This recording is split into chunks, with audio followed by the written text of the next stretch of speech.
Malaysia's king and his fellow rulers have decided that Anwar Ibrahim will be the next prime minister.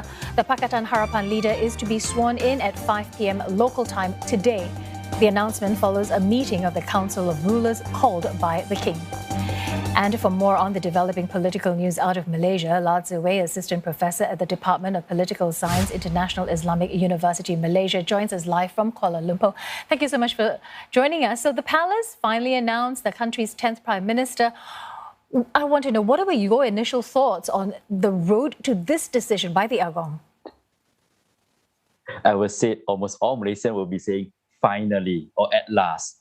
Now, I have to be honest. Since maybe yesterday or the day before yesterday, I have given out the guessing game. Because whatever we predict, whatever we observe, it turns out to be totally different the next day. We look at all the statement, all the position, all the stance taken by all political parties. It can be overturned the next day. So I would say that this appointment may not be something surprising, but yet it can be surprising. Not surprising in the sense of, should all the coalition cannot work together? Pakatan Harapan is the one that having the highest number of seats. But should some of the other coalition manage to work together, then they'll be having the highest number. That's why my answer to this will be yes, surprise, while at the same time, not really. Well, let's look at, last Saturday's results. Hung Parliament. So what does this latest, today's political development actually mean for Malaysian politics, as a whole here?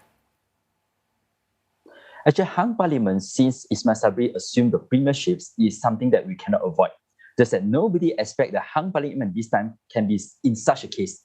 What we expect to be Hung Parliament is, as long as you can have A and B working together, you should have enough number. But in this case, not really the case, except for PH, Pakatan Harapan, and also Barisan Nasional. But there's also controversial. So at the end of the day, Malaysians have to get adapt to the Hung Parliament concept, which is we could no longer expect one coalition can win the threshold anymore. So interesting part about here is that who forms the number of 112? Until now, we have no news yet, and that will be very interesting. And second interesting thing will be who will be part of the cabinet and who will assume the ministerships. Well, another question that everyone is asking is that, Barisan Nasional, they got the lowest numbers, and yet they seem to be in a position to make lots of decisions right now. Correct.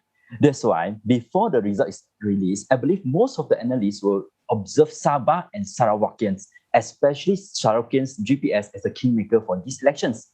But these results turn out to be like that. So it, in another way, turns Barisan Nasional, instead of the loser, they become the kingmaker. The reason is very simple. If Pakatan Harapan manage to work with Barisan Nasional, they can already hit the 112 threshold. On the other hand, should Barisan Nasional work with Pakatan Nasional, of course, when they work together, GPS will join in. They also can hit the 112. But should Barisan Nasional abstain, just like what happened a few days ago, everything can be in a very messy positions because no one can hit 112. So that is the biggest problem, and that is also an opportunity for Barisan Nasional to be the kingmaker. That's why if you realize, for the past few days, Barisan Nasional seems to be so casual, so relaxed. The reason is you all have to come to me and not I'm going to go after you all. So what about the other parties or the other coalitions? What happens to them now, and what does it say about the sentiment on the ground of the people? Actually, no matter who being appointed as a prime minister, we cannot expect a full satisfaction from the ground.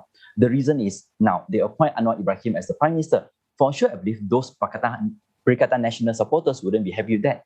Same case if they were to appoint Muhyiddin or Hadi Awang, Pakatan Harapan supporters wouldn't be happy. So in short, this is the role of the monarchy started to play in. They have to calm down the situations. They have to convince the people to work together for the betterment of the country. So this is where the role of the royalty started to come in. That's why if you realize from this king, instead of making his own decision, basically if you go follow by constitution, there's no need for him to consult the Malay Rulers Council at all. But instead of making a solo decision, they called on the meeting with other Malay rulers and they come up with a consensus decision. So at least this can persuade or convince the people more that this is no longer a decision by the politicians or political parties, but this is a decision by the king plus the other Malay rulers.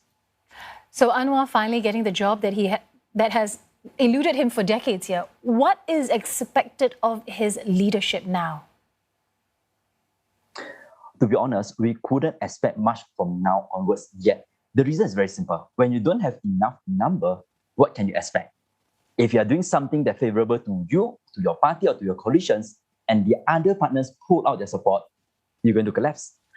In the other hand, right, what I will propose is maybe Malaysian from today onwards, we can consider the German version of vote of confidence, no confidence, which is constructive vote of no confidence. I'm very concerned that if today we manage to appoint Prime Minister, is it possible for the Prime Minister to stand on for 5 years? Or a few months later, or 1 or 2 years later, it will collapse. So this is my main concern actually.